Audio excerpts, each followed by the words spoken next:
Hello friends, मैं Saurabh Ash and welcome to my channel Ash automotive. Indian government की तरफ से ऑटोमोबाइल इंडस्ट्रीज़ के लिए एक गुड न्यूज़ है।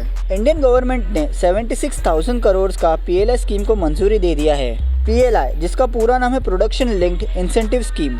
इस स्कीम के अंतर्गत सेमीकंडक्टर चिप और डिस्प्ले बोर्ड का प्रोडक्शन इंडिया में किया जाएगा। इंफॉर्मेशन एंड ब्रॉडकास्टिंग के मिनिस्टर अनुराग ठाकुर ने कहा है कि आने वाले 5 से 6 सालों में 76,000 करोड़ का इन्वेस्टमेंट किया जाएगा ताकि सेमीकंडक्टर चिप का मैन्युफैक्चरिंग इंडिया में किया जा सके। कोविड-19 की वजह से इंडिया में सेमीकंडक्टर चिप का काफ़ी ज़्यादा शॉर्टेज चल रहा है और इस वजह से सभी ऑटोमोबाइल इंडस्ट्रीज़ काफ़ी ज़्यादा परेशान है।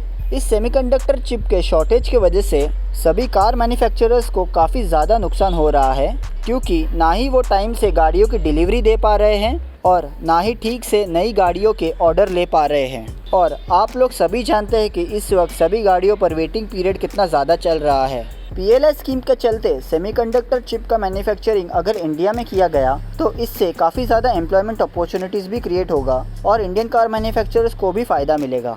अगर आपको ये वीडियो अच्छी लगी हो तो please like, share and subscribe कर देना और साथ में बेल आइकन को भी प्रेस कर देना। तो मिलते हैं अगले वीडियो में, तब तक के लिए stay safe and wear mask. Thank you.